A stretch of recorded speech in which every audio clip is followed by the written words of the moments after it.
السلام علیکم دوستو، میں ہوں آپ کا ہوسٹ سعید انور اور آپ دیکھ رہے ہیں میرے یوٹیوب چینل سعید انور آفیشیل میتھ پریپریشن۔ دوستو، جیسا کہ آپ کو پتہ ہے کہ پچھلے لیکچر میں ہم نے سوال نمبر 60 تک کر لیے تھے۔ اب ہم شروع کریں گے سوال نمبر 61 سے سوال نمبر 70 تک۔ یہ پچھلے سوالوں کی نسبت بہت ایزی سوال ہیں اور یہ پیپروں میں میکسیمم منی سے تقریباً آ جاتے ہیں۔ اسی طرح کا طریقہ کار کے سوال ہوتے ہیں۔ اگر اس طرح کے کوئی سوال ہم سے پیپر میں چھوٹ جائیں تو بہت زیادہ ارمان لگتا ہے، کیونکہ بہت ایزی سوال ہے یہ۔ چلو سوال نمبر 61 سے شروع کرتے ہیں۔ سوال نمبر 61 ہے کہ 4/5 جمع 2/5 کی مختصر ترین شکل۔ سوال نمبر 61 ہے کہ 4/5 جمع 2/5 اس کی مختصر ترین شکل ہم نے بتانی ہے۔ ہم لے لیں گے ضو اضافہ کل، ان دونوں کو جمع کرنا ہے نا، ان دونوں کا ضو اضافہ کل آ جائے گا 5۔ وہ لینا ہے جو دونوں تقسیم ہو جائیں ضو اضافہ کل پہ۔ 5 1 5 اس طرح ضو اضافہ کل دے دیتے 5 1 5 1 آ گیا، ایک بار تقسیم ہوا نا 5، اور اس اوپر والے رقم سے پھر اس کو ضرب دے دینی ہے 4 1 4۔ 5 1 5 2 کو پھر 1 کے ساتھ ضرب دینی 2 1 2۔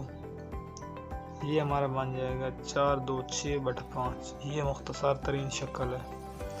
آگے ہم سوال نمبر کرتے ہیں 62، جس کی سٹیٹمنٹ میں بتاتا ہوں جی۔ تو سوال نمبر 62 کچھ اس طرح ہے کہ ہم نے اس کی مختصر ترین شکل لکھنی ہے۔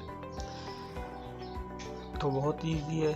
یہ 5 نیچے کھڑا ہے، اوپر 15 پڑا ہے، اس پہ تقسیم ہو جائے گا، ٹھیک ہو گیا۔ 5 والا 3 بار تقسیم ہو جائے گا، 5 3 15۔ 4 والا 12 پہ جائے گا 3 بار، 4 3 12۔ اب اوپر بچ گیا ہمارے پاس رقم 3 ضرب 3، ٹھیک ہو گیا۔ یہ ہمارے پاس جواب آ جائے گا 9۔ اسی طرح کے آسان سوال آتے ہیں پیپر میں۔ اب کرتے ہیں سوال نمبر 63۔ اس میں میں آپ کو ایک فارمولا بھی بتاؤں گا کہ آپ نے یاد کرنا ہے ڈماس DMAS۔ پہلے سب سے پہلے کوئی بھی ہمارے پاس ایک ایکویشن آ جائے، اس میں آپ نے پہلے ڈویژن کرنی ہے، ٹھیک ہو گیا۔ ڈویژن والا پروسیس مطلب یہ کہ پہلے تقسیم والا پروسیس ہم نے کرنا ہے، پھر آگے اس میں ہم نے ضرب والا پروسیس کرنا ہے، مطلب ملٹیپلائی۔ اے مطلب ایڈیشن، ایس مطلب سبسٹریکشن مطلب منفی۔